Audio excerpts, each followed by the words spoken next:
ನೋಡಿ ಈ ಮುದುಕರು ಈ ಪಾಟಿ ತಿನ್ನೋದು ಕುಡಿಯೋದು ನೋಡಿ ನಿಮಗೆ ಆಶ್ಚರ್ಯ. ಆದರೆ ಈ ಹೈ ಸೊಸೈಟಿನಲ್ಲಿ ಇದೆಲ್ಲ common. I need not tell you. ಆದರೆ ಕೆಲವು ವರ್ಷಗಳ ಹಿಂದೆ ನಮ್ಮ ಈ ಜೀರ್ಣಶಕ್ತಿ ಎಲ್ಲ ಉಳ್ಕೋಗಿ ಅದು ನಮ್ಮ ಆಟ ಪ್ರಾರಂಭಿಸೋದು. ಆನಂದ್, ಆಟ ಅಂದ್ರೆ ನಿಮ್ಮಂತದಲ್ಲ, ನಾವು ಈ ವಯಸ್ಸಿನಲ್ಲಿ ನಿಮ್ಮಾಟಗಳಾಡಕ್ ಸಾಧ್ಯ. ನಮ್ಮ ಆಟ ಅಂದ್ರೆ ಈ ಪ್ರಸಿದ್ಧ ಮೊಕದ್ದಮೆಗಳನ್ನ ಈ ನಾಟಕ ತರ ನಮ್ಗೆ ಹೊಂದಿಕೆ ಆಗೋದು ಅಂದ್ರೆ ಅಂತವೇ. ಆನಂದ್, ಎಷ್ಟೋ ಸರಿ ಒಂದು ರಾತ್ರಿ ಸಾಲು 4-5 ರಾತ್ರಿ ಬೇಕಾಗ್ತಾ ಇತ್ತು ನಾವು ಒಂದ್ ಆಟ ಮುಗಿಬೇಕಾದ್ರೆ.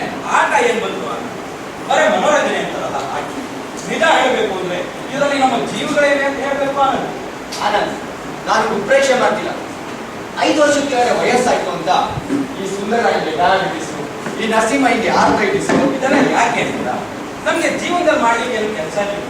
ನಮ್ಮ ಮನಸ್ಸು ಬೇಕು, ಮೈಯು ಹಾಗೆ ಖುಷಿ ಶುರುವಾಗಿ ಒಳಗು ಹೊರಗು ಸೋಮಾರಿ ತರ ತಿಂದು ಹಾಕ್ತಾ ಇತ್ತು ನಮ್ಮನ್ನ. ಮುದಿ ಗೂಬೆಗಳ ಆಗೋಗಿದ್ವಿ ಆನಂದ್. ಆಗ ಈ ಆಟದ ಯೋಚನೆನ ನಮ್ಮ ರಾಮಣ್ಣ ಹೇಳ. ನನ್ಗೊಬ್ಬನಿಗೆ ನಮ್ಗೆಲ್ಲರಿಗೂ ಒಟ್ಟಿಗೆ ಹೊಡಿತು ಅಂತಾನೆ ಹೇಳ್ಬೇಕು ಅವನು. ಆಗ ನೋಡಿದ್ರೆ ಈಗ ನಾವು ಯಾವ ಯುವಕರಿಗೂ ಕಡಿಮೆ ಇಲ್ಲ. ಕೆಲವೇ ತಿಂಗಳುಗಳಲ್ಲಿ ನಮ್ಮ ಜಠರಗಳು, ಲಿವರ್, ಬ್ಲಡ್ ಪ್ರೆಷರ್ ಎಲ್ಲ ಸರಿಯಾದ. ಈಗ ಒಬ್ಬೊಬ್ರು ಹೇಗೆ ತಿಂತೀವಿ ಕುಡಿತೀವಿ ಅಂತ ನೀವೇ ನೋಡ್ತಾ ಇದ್ದೀರಲ್ಲ. ಆನಂದ್, ನಾವು ನಮ್ಮ ಕೆಲಸದಲ್ಲಿದ್ದಾಗಲೂ ಕೂಡ ಇಷ್ಟು ಚುರುಕಾಗಿರಲಿಲ್ಲ ಅನ್ಸುತ್ತೆ. ಯಾಕೆಂದ್ರೆ ಈ ಹೊರ ಪ್ರಪಂಚದ ಕೋರ್ಟ್ಗಳಲ್ಲೆಲ್ಲ ವರ್ಷಾನುಗಟ್ಟಲೆ ತಲೆ ಕುತ್ಕೊಂಡು ಈಗ ನ್ಯಾಯ ಅನ್ನೋದನ್ನ ಪ್ಯೂರೆಸ್ಟ್ ಫಾರ್ಮ್ ಪ್ರಾಕ್ಟೀಸ್ ಮಾಡ್ತೀವಿ.